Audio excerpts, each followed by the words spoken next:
Well, good evening, everyone. Wow, this is a fantastic crowd. I can't see much because of the lights, but I know that I never get as many people when I give my math talks. I need to change the title of my talks, I think. So I'd like to just give a couple of basic rules for tonight's engagement. First of all, I'm really proud to have these two distinguished guests with us tonight. This is what university is all about, is the ability of debate very important and complex issues in an atmosphere of respect where ideas can be developed. My experience is that you probably already have an idea about the questions that are going to be discussed tonight, and I would bet that the majority of you won't change their mind by the time they leave the room. But to me, the best way to approach a debate is to try to lower your defenses and listen especially to the point of view of the person you think you disagree with. That's how we learn. We lower our defenses and we really pay attention and embrace ideas that we think we really disagree with. And then, of course, you respond to those ideas. But that's the best way, I think, to take advantage of this very special evening. I look forward to a very respectful evening, so you are welcome to politely applaud if you get something that you really like, but we ask you not to interrupt our guests or to heckle them if they say something you really think it makes no sense. Great. Hi, everybody. Nice to see you all. Just out of curiosity, you see a show of hands. How many of you believe in God? Oh, crap. Oh, oh look at the time. Oh, boy. Well, okay. Many souls to save here tonight. Well, I used to believe in God. I was a born-again Christian. I was an evangelical. I went to Pepperdine University. I evangelized. I went door to door. We called it Amway with Bibles, knocking on people's doors to tell them about Jesus and so forth. And then later I became a born-again atheist, and I went around knocking on those same doors saying, I take it back, I was wrong. And then I became something of a militant agnostic, like that bumper sticker, I don't know and you don't either.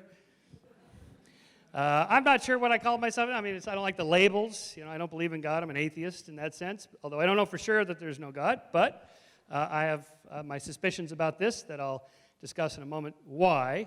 But that got me thinking, it's like the door-to-door thing. You know what you get when you cross a Jehovah's Witness with an atheist is somebody who knocks on your door for no reason at all.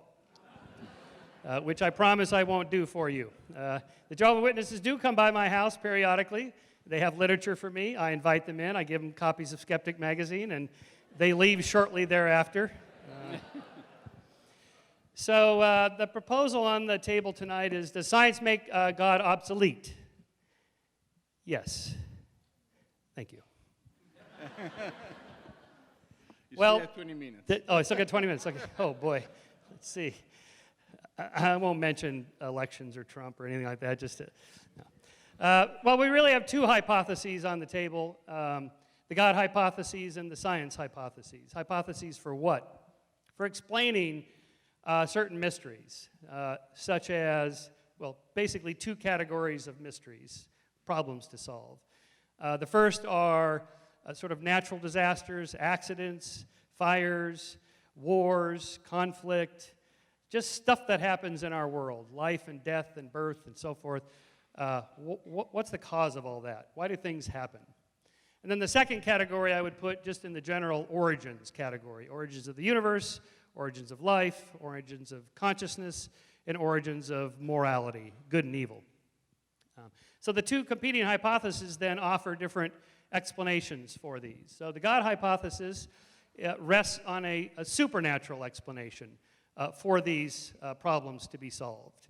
So in the first category, supernatural, what do I mean by this? I mean, science deals with natural explanations for all phenomenon.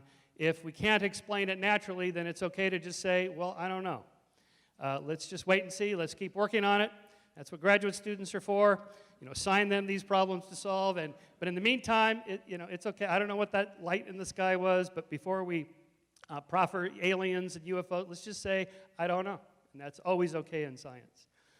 So that's what I mean by natural. Look at natural laws, statistical chance and accidents, things like this that explain the natural world and things that happen. So if we go through those categories, like the first of the two, human events.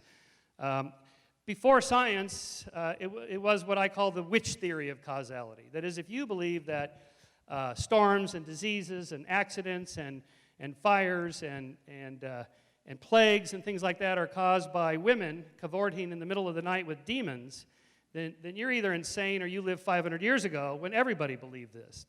That is, the name for the causal vector that causes diseases and accidents and plagues and so forth is a witch. A witch is a supernatural being, a kind of a demon. But in the whole general category, it's supernatural.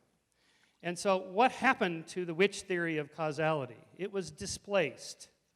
Nobody believes that. Almost nobody in the world today believes that because science has displaced this. We have meteorology and climatology to explain why weather events happen. We have insurance actuarial tables and statistics to explain why accidents happen, why chance events play a strong role in our lives, black swans and all that. We have the germ theory of disease. So we know what germs, bacteria, viruses, fungi, and so forth, what they do to people, what the chances are of these things happening, what we can do about it, and so on. So you no longer have to invoke witches, demons, and so forth. And you can just sort of go through the category there. Why do people kill one another? Rape, genocide, war, violence of all kinds. Why do these things happen?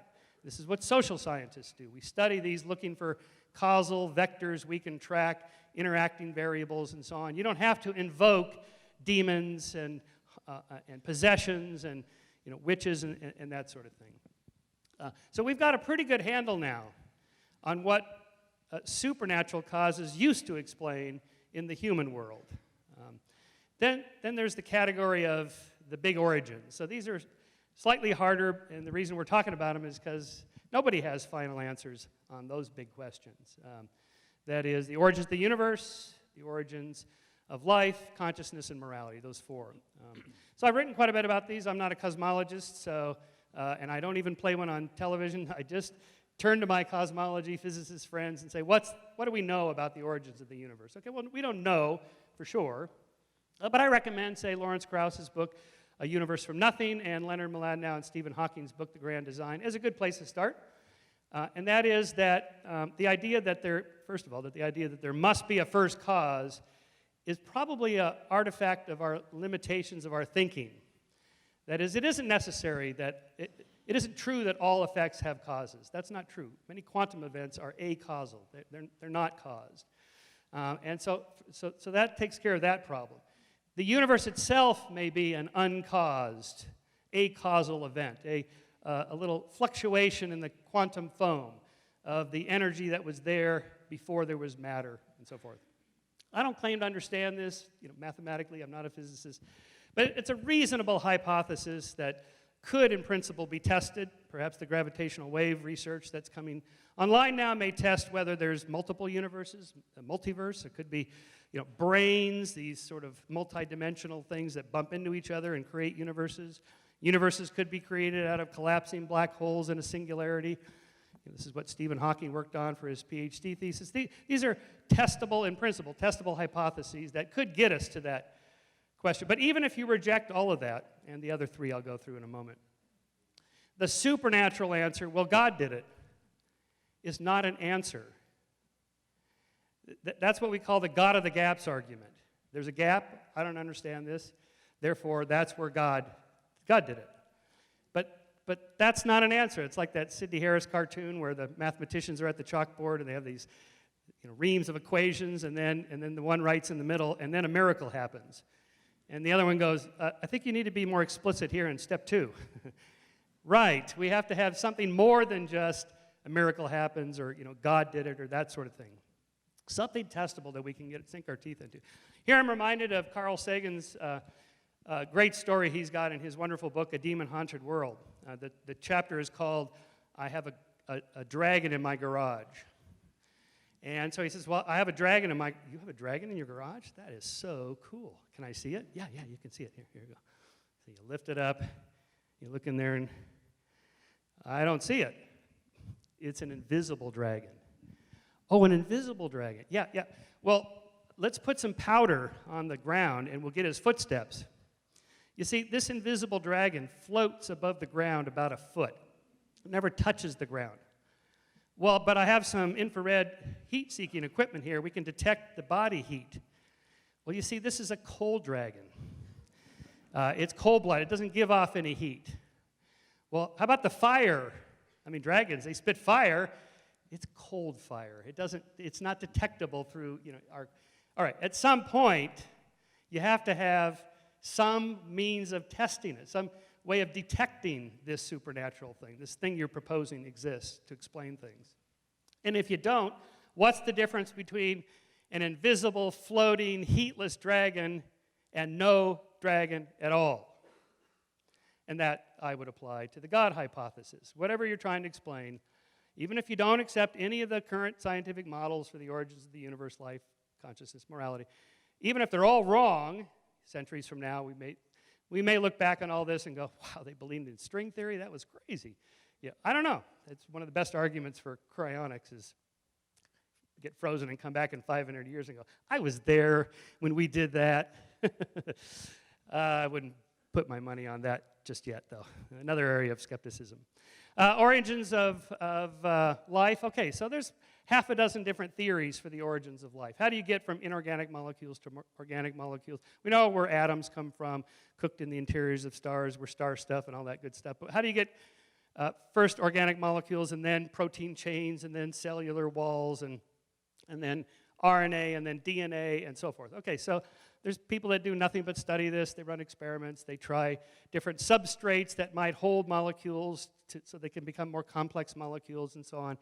But again, it's one of these areas where there's no final sort of accepted theory that there's no concurrence or like the climate census. There's no origins of life census yet, but that's okay. Again, that's what graduate students are for. Just let's keep working on this. It's okay to say, I don't know. I like hypothesis number 3 more than 4 and 2 or whatever. But again, what's the alternative? Well, God did it. Well, how did he do it? You see, this is what scientists want to know. How did God do it? What forces? We have a pretty good understanding of the laws of nature, physics and gravity, electromagnetism, weak and strong nuclear force, and so forth. What forces did God use when he made RNA into DNA? How did that happen? Okay, so if you came up with an answer, I would just say, well, then that's still part of the natural world.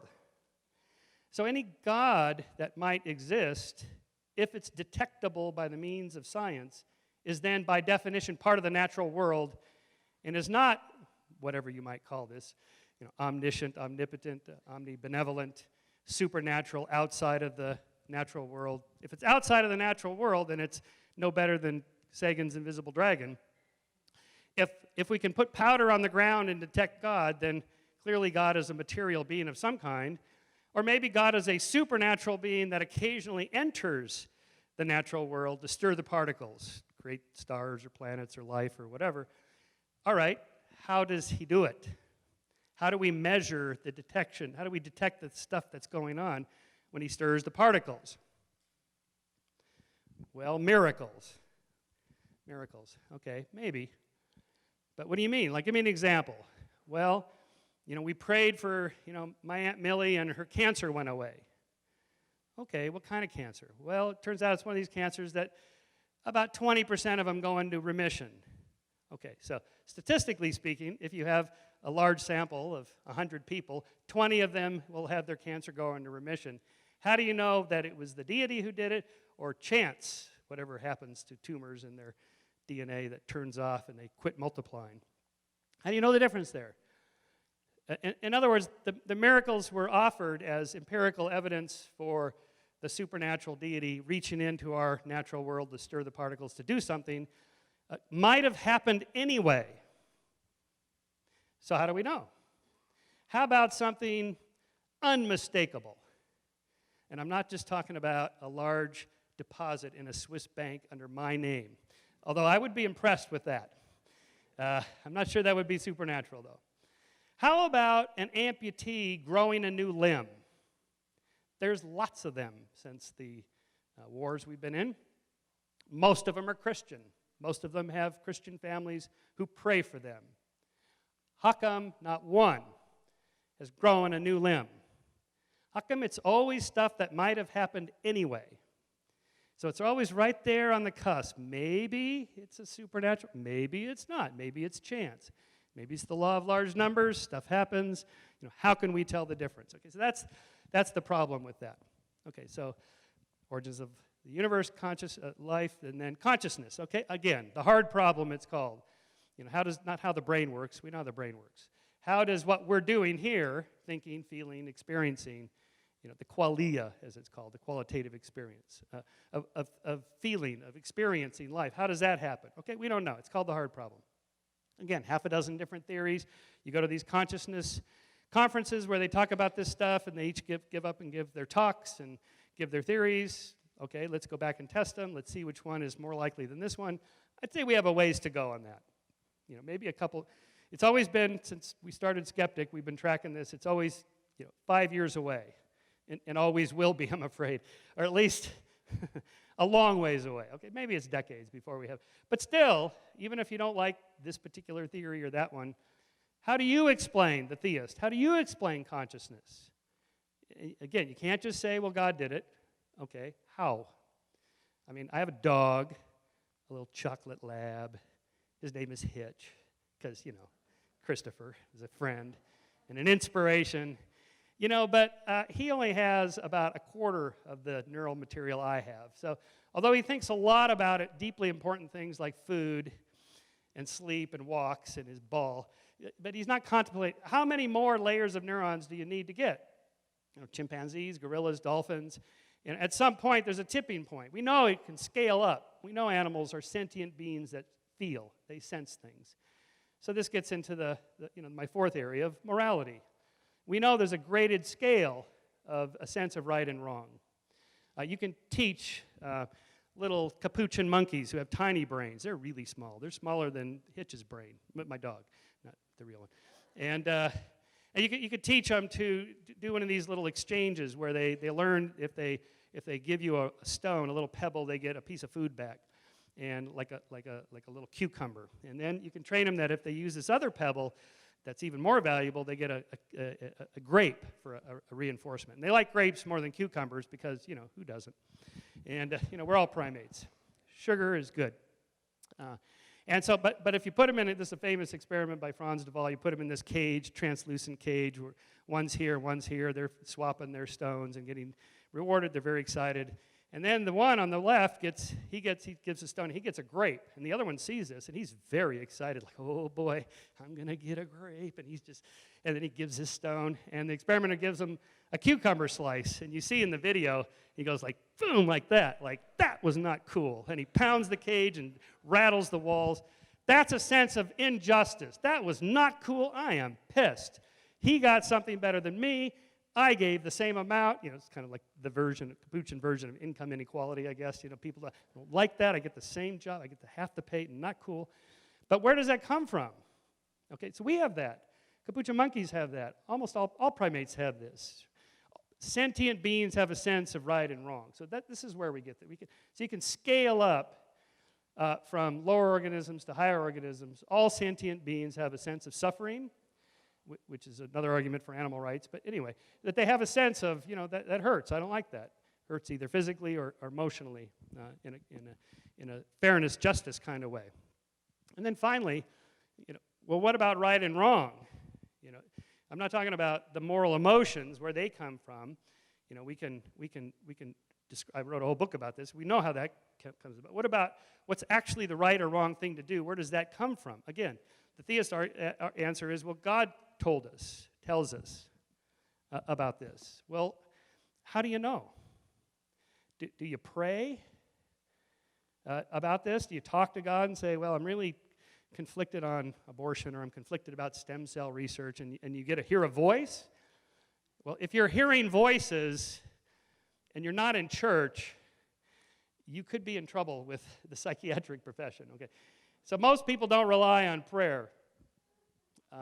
It's like that famous Sam Harris line about When President Bush said he was talking to God about whether we should invade Afghanistan or not. And, then God gave him direction however this happened. And as Sam said, if he was talking to his hairdryer instead of God, this would evoke a national emergency. So what's the difference? Why does adding the hairdryer do anything more than what's actually happening? In any case, we know he wasn't channeling Yahweh and Jesus. He was channeling Cheney and Rumsfeld. Not prayer. Well, how about my instincts, my internal small voice? Yeah, okay, I have that too. Where does that come from? Well, it's part of our evolved nature. It's part of our culture. We're raised in a secular environment. Since the Enlightenment, we have certain values about people should be treated equally under the law, that all people are born with that they should not be used as a means to an end, but are ends in themselves, Immanuel Kant, and so forth. You can sort of build a secular society based on these principles, which we all do. Then what theists do is they back into it stuff that they can find in the Bible that kind of sounds like equal rights or equal treatment kind of arguments. But if the Bible then is your source of right and wrong, how do you explain just basic stuff like the creator of the universe, who's omniscient, omnipotent, and omnibenevolent, couldn't even get it right on slavery? He could not just knock out number 7 of the 10 Commandments. Well, that's probably a good one, actually. Maybe number 3 or 2. And put in there, thou shalt not enslave thy fellow humans. Just put it in there. You couldn't do that? I mean, where is the sense of injustice of things that we're riled up about today? Where are those in? Okay, so the holy books, not to mention the fact that there's more than one, so which is the right one? And it leaves us with no hope for turning to there, but clearly we should turn to ourselves, and science and reason as the best arguments for that. So in sum, I think, how's my time? 2 minutes, okay. So, just sum up then. Okay, so the 2 hypotheses on the table are, the God hypothesis, the science hypothesis. To explain all those things, human events, causes, disasters, disease, and so forth, and then the origins of the universe, life, consciousness, and morality. We have cogent explanations for many of these. We have reasonable, rational, testable hypotheses from some others. We can see that just saying God did it, that's a God of the gaps argument. That doesn't get us there, doesn't add anything. You don't need to add the extra entity there. There's no need for that. It doesn't bring anything more to the table. It's just a word. At some point, we want to know, how did the deity do this? How did this happen? And so we're really left with ourselves. And that's actually good. That's okay. We should be comfortable with that. And just say, we don't know everything, but we're working on these problems here, and we're getting there. And so therefore, I would conclude that science, in this sense, makes God obsolete. Thank you.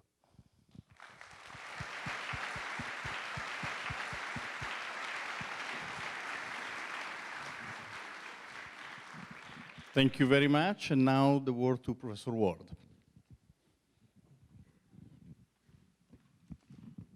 I'm a preacher, so I need a pulpit.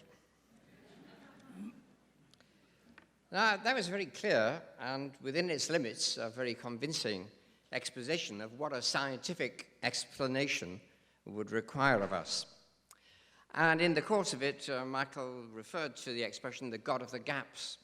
That expression was first made public by Charles Coulson, who was an Oxford mathematician, who said, "We do not want a God of the gaps. We want a God who is present at every space and time." And Charles Coulson was a Methodist minister as well as a mathematician.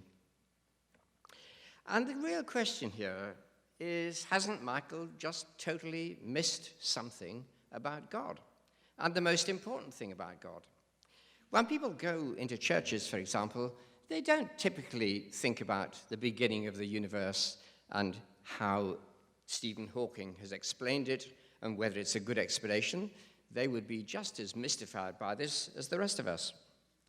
They don't ask about the origins of life and try to analyze the theories of Max Planck or Paul Davies and compare and contrast them. They don't do science at all. Worshipping God is simply not a scientific activity. Well, what is it then? Well, I think God is a being who is believed to be a mind-like. I want to be a bit agnostic about knowing exactly what God is, but say a mind-like, at least a being who is conscious, who is a being that we can relate to in worship and devotion, whom we can revere and admire and seek union with.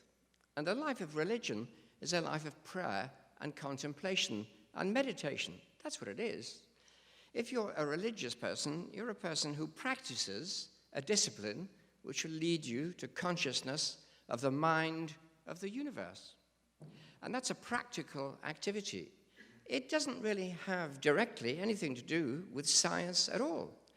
It doesn't much matter how the universe began or how life originated, because those aren't the questions you're asking. You may be interested in those. They may be relevant.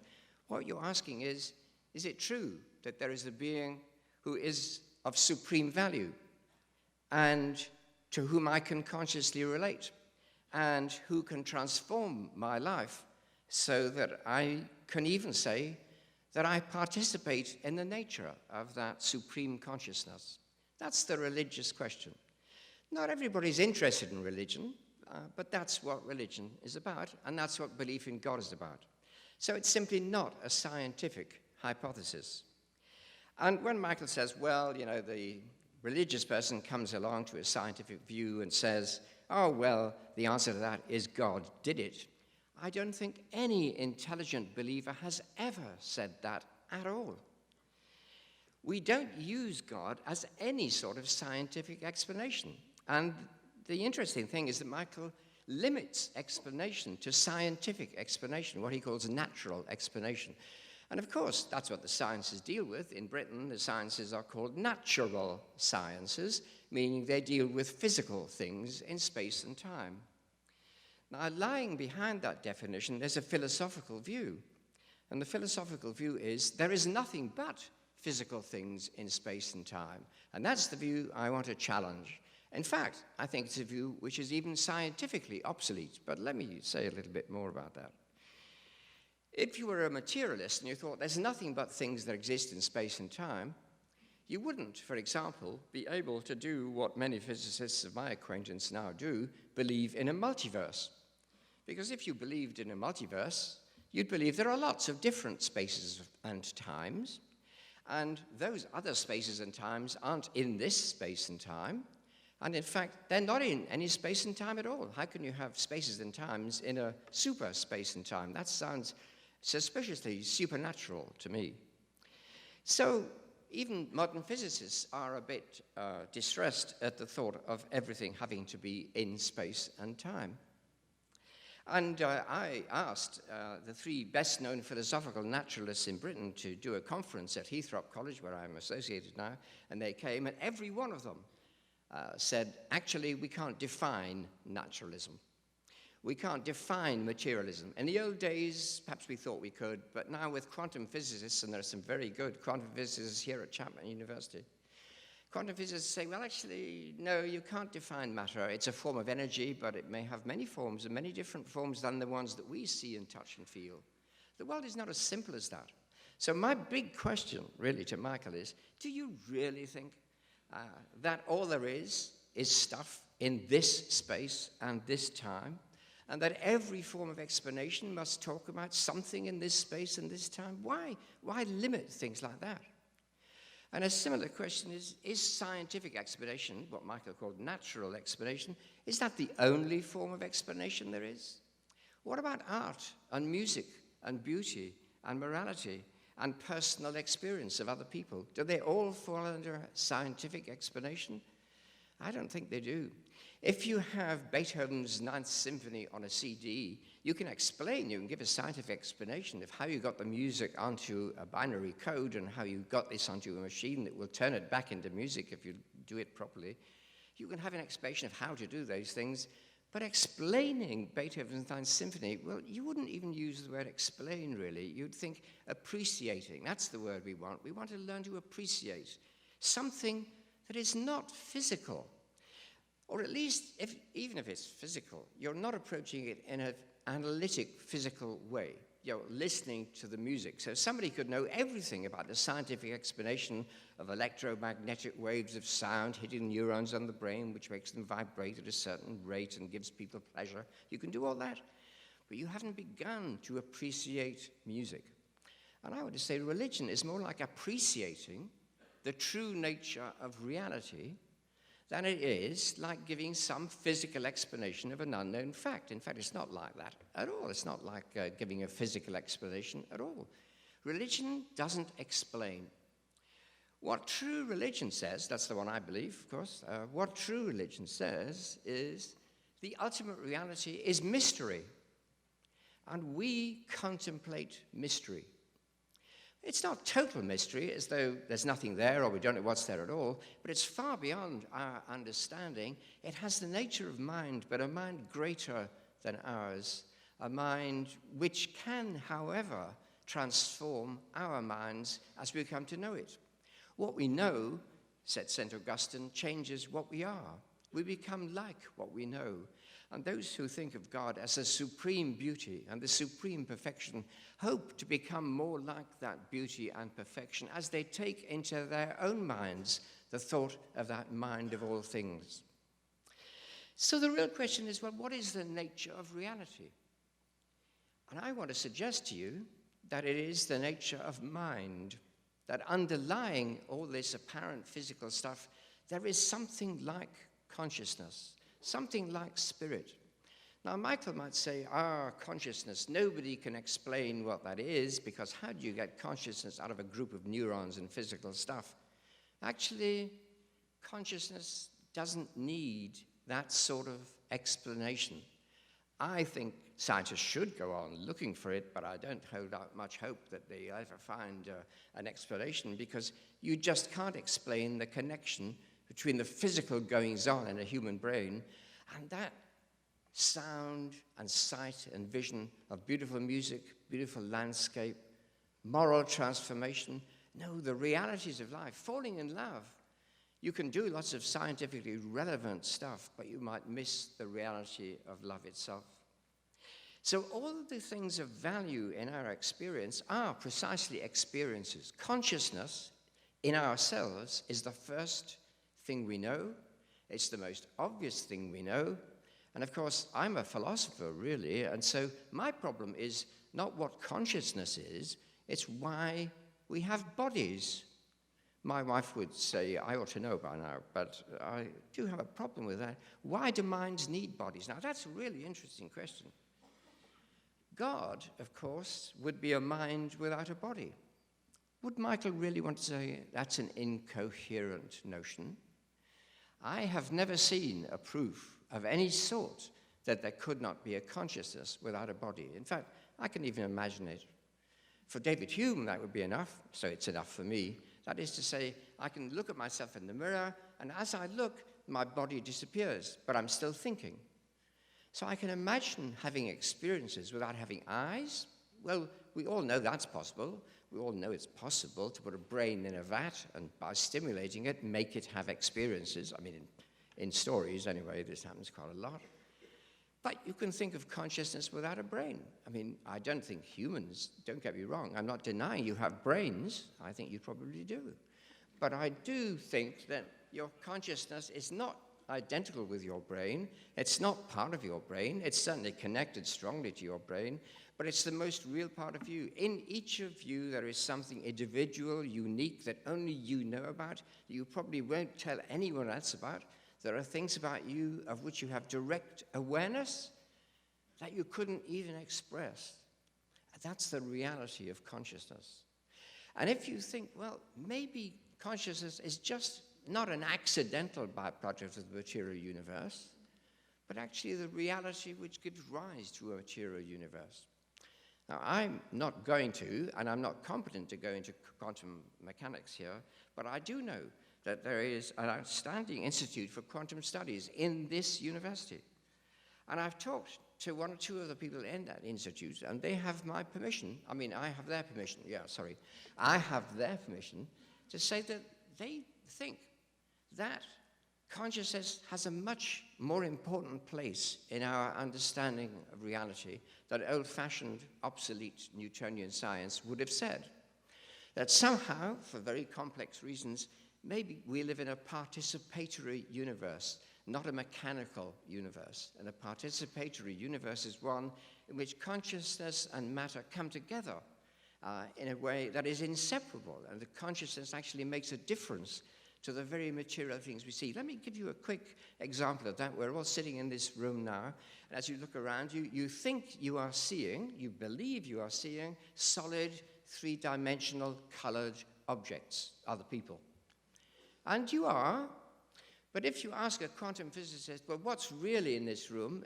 If you all shut your eyes, what would be here, right? What would be in this room if you all shut your eyes? But there wouldn't be any solid, three-dimensional, colored objects in this room.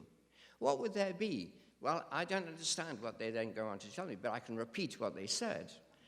And they say, well, one of my colleagues in Oxford certainly said to me, it's been confirmed a bit this week at this university, what you get is a set of probability waves in Hilbert space, which is 11-dimensional, and in which actually there are no colors or solidity at all. So I tend to say, well, thanks very much for that. And what's it like? And they say, well, you know what 3 dimensions are. Just imagine 11 dimensions. Okay, well, right, I give up. And that's the point. These days, I think in physics, we all give up, right? Even the best quantum physicists, even Stephen Hawking too, as well, although he's not a quantum physicist technically, but even he would say, we don't know. Stephen is much more agnostic than you might think. And I think Michael mentioned the grand design. I read that book carefully, and in it, Stephen explains everything by the use of some theory called M theory, about which Stephen Hawking's great collaborator on the black hole thing, Roger Penrose, said, M theory isn't even a theory. It's mathematically just not formulated yet. It's a faith. And there's the point. Physicists are people of faith. They believe that there's nothing but matter. They believe that scientific explanation will explain everything in the end. They believe that though we haven't formulated M theory properly yet, we will. We'll do it. There's a blank check on the future. This is faith. Religious people say, oh, well, I'm not so sure about that. One of my colleagues in science, Paul Davis, says that actually physicists talk more about God these days than the theologians do. And there's something in that because the stuff's all got so hard to comprehend. But the point I'm really making is even in hard science, it's not so clear what natural explanation would be. And it might be the case, it's controversial, but it's certainly of great high quality work. Consciousness might be essential to it. Roger Penrose himself has said he thinks any future physics will have to take consciousness much more into account. Now, that is relevant because belief in God is belief that behind and enveloping this reality is a pure consciousness, which is expressed in all the things of the world. Now, I'm not going to get into problems about suffering, etc. I just say all those things, whatever they are expressions of the consciousness of the cosmos. And to begin to know that, perhaps it's more mysterious than many of us think. It's not a simple Sunday school thing, but to begin to know that is to pray. It is to contemplate. It is to look, as St. Augustine put it, for that perfect beauty which is known in and through every beautiful thing in this universe. And to look for that perfect intelligence which is known in and through every quantum law, every beautiful mathematical theory. And you know, I've got a great mathematician sitting next to me here, but I'd say most mathematicians say to me, mathematics is a thing of beauty. And you look for equations of beauty. And the amazing thing, I think it was Eugene Wigner who said, mathematics is unreasonably descriptive of what the real world is like, and it's beautiful and it's elegant. Why should it be? You know, back in Britain, physicists can't afford to have experiments anymore, so they have to write things on the backs of envelopes. And when they write things on the backs of envelopes, they turn out to be true. How could that happen? How could pure thought in mathematics give rise to something that is real? As Stephen Hawking put it, What breathes fire into equations? You've got the equations of quantum mechanics, and you say, oh yes, as Michael did say, well, universes can come out of quantum foam, whatever that is. And so you say, yeah, but what makes the equations operate over anything at all? What does that? Now, I'm not saying God did it. I'm saying to explain that properly, and we're nowhere near explaining it properly, you'd probably have to bring consciousness into play somewhere. And the thought of that consciousness which makes electromagnetic vibrations in 11 dimensions turn into solid objects like you. You are the appearances of a veiled reality. And that veiled reality is the expression of the mind of God, the consciousness of the cosmos. You may not agree with that. But even if you disagree with it, the point of this debate is we're saying, does science, does a commitment to the natural explanation of things, make the idea of a cosmic consciousness obsolete? And I'm wanting to suggest to you that it doesn't make it obsolete at all. I mean, there may not be a cosmic consciousness, but the idea that there is an idea which virtually every great classical philosopher has embraced in some form. It's not a weird idea. It's not like believing in fairies or spaghetti monsters or dragons in Michael's garage. It's not like that. It is something that every great philosopher has wrestled with. And if you haven't wrestled with the question of, is consciousness a fundamental constituent of this universe and not an accidental byproduct of it, if you haven't wrestled with that, you haven't really thought about the nature of human existence. So I think God is a fundamental question about human existence, and whether you say yes or no to it in the end, you're going to say it's not a scientific question. Because you have to ask the question, are all questions scientific questions?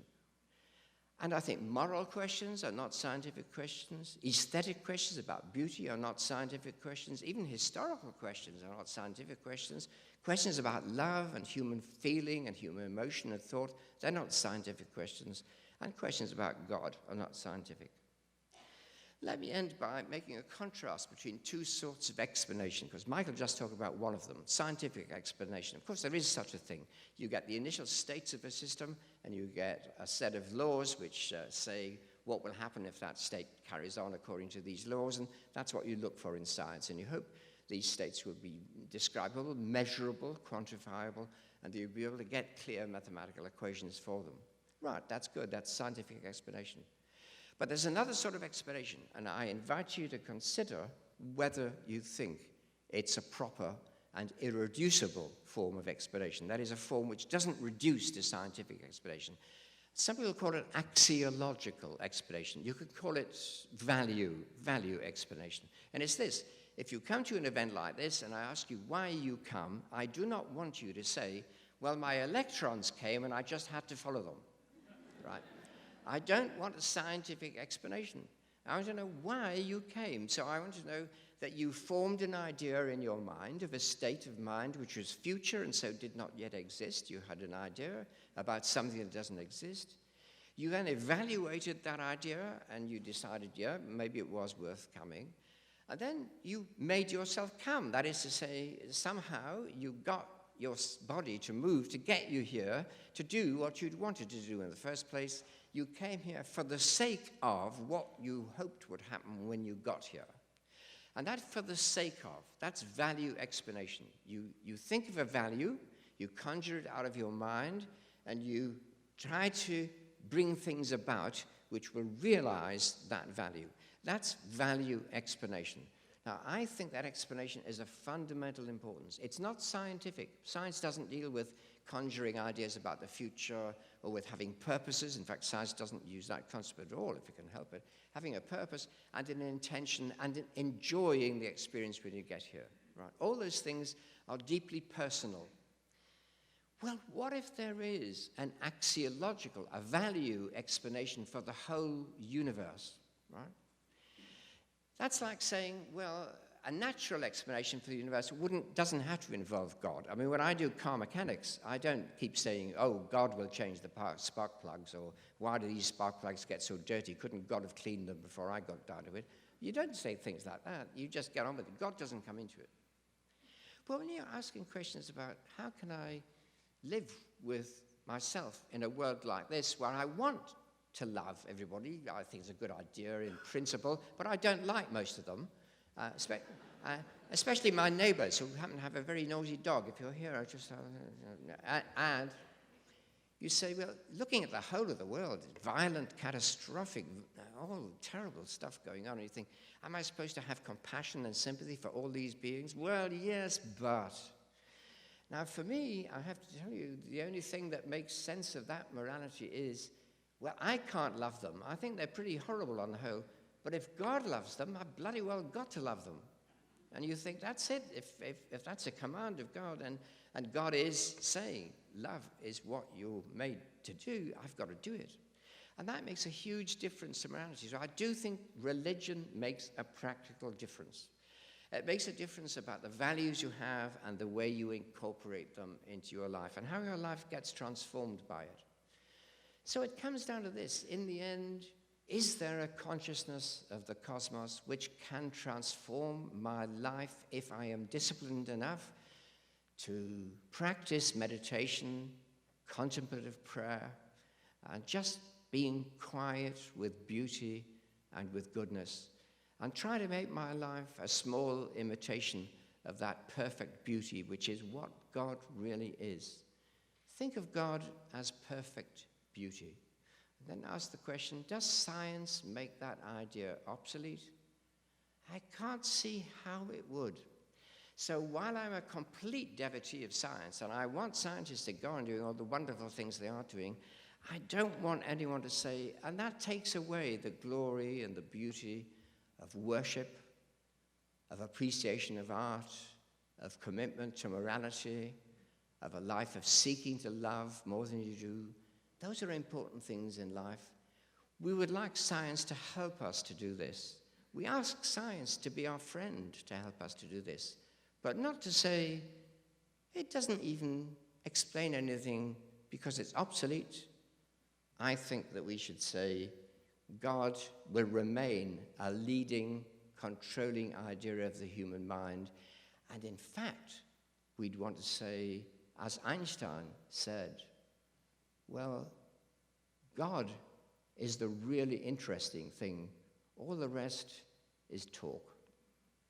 Thank you.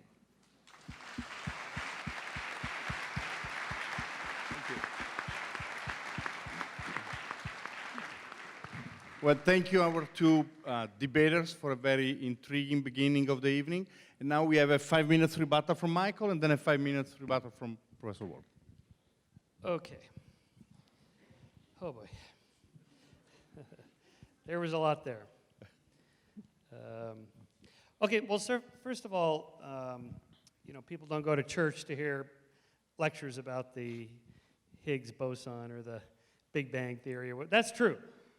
Religion has a social value. I wasn't bringing that up because that wasn't really what we're debating. A different debate would be, to what extent do people still need religion? Is religion a force for good or evil in the world? Something like that. But we were discussing that, but that's okay. I think it's an interesting point because, yes, people go to get inspirational sermons, maybe invocation to do right instead of wrong. Don't forget to help the charities. The great music. The free parking. There's a lot of value in religion, for sure. That's there, irrelevant whether there's a God or not. There's lots of secular versions of religions, Unitarian Universalists, they're practically non-believers. Buddhism and so forth, these are really quite non-Western traditions. They're Eastern mystical traditions in which people get the same values without anything remotely like a personalized God. So that's okay. We can recognize that. And us seculars do the same thing. Here we are on a Monday night. We're socializing. And we can hang out afterwards. And, that's a social thing. There's lots of ways to get that. And religion is just one of many. In the same way that we can all appreciate dance, music, art, and so forth. Those are sort of higher order factors of the human condition whose explanation is sort of a higher level explanation. Yes, you can start with electrons or quantum fields or something like that, but no one does that. You know, when Vernon here studies the economy, he doesn't start with electrons. You know, he starts with people, presumably, and money, and currency and financial laws and so on. These are higher levels of explanation. You don't need to start with the quantum fields. And so I'm not sure what the point of that was, other than I would just say, well, of course. Now, there's things like love. Okay, love. Science can't explain love. Well, you know what you call love without evidence? Stalking. Think about that for a second. Just think about that for a second. It's not a given. You have to earn it to a certain extent. You have to give. It's give and take. And you know, if you forget your sweetheart's, whatever the date is or whatever, yeah, there's a concern there. You didn't say I love you for 3 days in a row. What's going on with you? Right? I mean, it is in a way a thing you can study, and we do study it. There are anthropologists who study it. Marriage counselors study it. You can tell within 5 minutes of a couple's facial expressions. When she rolls her eyes when he says something, this is a bad sign. This is a 90% probability they're not going to make it through the marriage counseling, okay? So all of this is not to take anything away from the experience of feeling it, but of course we can study it and understand it. It's a part of the human condition, all of which should be within the realm of something we can study scientifically. Okay, so this word consciousness is commonly used without it being defined. So in your 5 minutes, you can give us your definition. I just mean as it's a word we use to describe what the brain does. So I don't think there's any such thing as mind. I think the mind is just what the brain does. It's what we call these patterns of neural networks firing and so forth, and the experience we have, or vision, or moral feelings, or whatever. And you know, to a certain extent, I'm right, because when somebody gets a stroke or injury, that part of the brain, if that dies, the function is gone. The mind function, the conscious awareness of, say, a face. Faces are detected right about here in the fusiform gyrus of the temporal lobe. If there's somebody has a stroke there or injury, they get face blindness. They can't see a face. Look in the mirror. They don't even, who's that? Really? Okay, so where did the face consciousness go when the fusiform gyrus died? Where is it? It's gone. Where does Aunt Millie's mind go when her brain dies of Alzheimer's? You know, neurons are dying. They're dying just at huge rates, and consciousness just gone. Memory's gone. Personality. Where is it without the neural tissue, without the template? Okay, so where is consciousness stored out there somewhere? What's the template to hold it? We know what it is for us with brains. If you posit that consciousness is a fundamental property of the universe, where is it? How do you measure it? What's the template? If God is consciousness, well, where? Inquiring minds want to know. What's the explanation for it? Not just that, there's some spooky quantum experiments where if you stare at it or not, it affects it. You don't need a conscious being, a sentient being. A camera will do a trick. You don't need consciousness for that. And anyway, so in conclusion then, I think this is all very interesting, and I agree, love is important, and all the value language is part of the human experience, but it's not an explanation in and of itself. It's a descriptive term. These are descriptive terms to describe what we experience. Thank you. Keith? Okay. Well, that's the key thing, consciousness. Michael said mind is what the brain does, and if a person with Alzheimer's loses their brain functions, they lose their mind altogether. And I want to say, is that a scientific remark? Is that something that science has shown? And I think everyone who considers this dispassionately will say, no, science hasn't shown that. It's a philosophical theory. and there are competing philosophical theories among scientists themselves. And you may or may not go with my own view, which is that mind is not something that is limited to the human brain. Michael asked the question, where is God? As though, this is a self-evidently stupid question because God isn't anywhere. All right, where are mathematical truths? I believe there are mathematical truths. I think there are such things. I think they're very important. A lot of mathematicians, not all of them, but a lot of them would say, yeah, there are certainly mathematical truths. And where are they? Well, they're not in space. Obviously, they're not in space. That doesn't mean they don't exist. It's not a stupid question. You just say, well, to ask a spatial question about something is just to get your category mistake. You've got mixed up there. And in the same way, a consciousness which is unembodied, just imagine that. I don't see why you can't imagine it. It wouldn't be anywhere. That's not stupid. If you believe in the multiverse, and I say, look, there's another universe parallel to this somewhere else, and you say, where? And I say, I can't, there isn't anywhere because it's not in this space, so it's nowhere as far as we're concerned. That doesn't mean it doesn't exist. So I think you just have to get a bit more sophisticated and say, actually, the question where only applies to things in space. And the question is, aren't there things that aren't in space? Let me give you one that I think is not in space. My dreams. I dreamt last night that I was in Oxford and I was cold and wet and miserable as usual. And I was there. I was walking around in the rain. But where was I? Where? I wasn't in my head. I wasn't anywhere in public space. So I think it's just a piece of primitive mythology that we exist in public space and there's nowhere else, there's nothing else. So why not say, no, actually consciousness doesn't exist in space at all. You've got it wrong.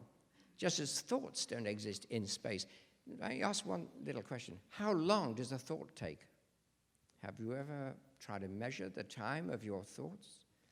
So there's a different experience of consciousness. And Michael wants me to define consciousness. Nobody defines what they know more clearly than they know anything else because it doesn't need any definition. I can't define time to you. I can give you a mathematical equation about time, but I can't define time because I know that it's what I'm going through. It's the thing that I most experience. It's the same with consciousness. Consciousness is awareness of objects. Thought objects like, camels and unicorns and highest prime numbers. Some of them are false, but some of them not. So thought objects, physical objects, all sorts of objects. Consciousness is simply awareness of objects, right, for a start. That's a basic level of it. But you can't define it more than that. You only get into trouble when you try to make it physical. So that's my bottom line.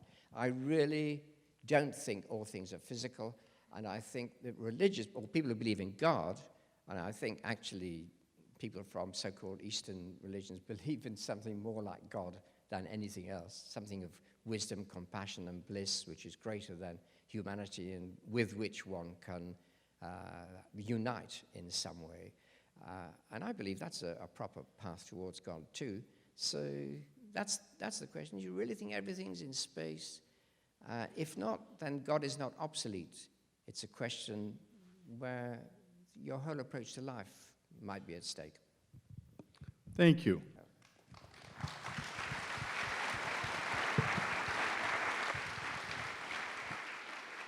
Well, I want to thank the audience. You've been fantastic. Thank you for your participation. For those of you who have been at Chapman for the first time, I hope you enjoyed the place. I hope you can take a little tour around the campus. It's a beautiful campus. We host a lot of very interesting events, and we hope you'll come back again.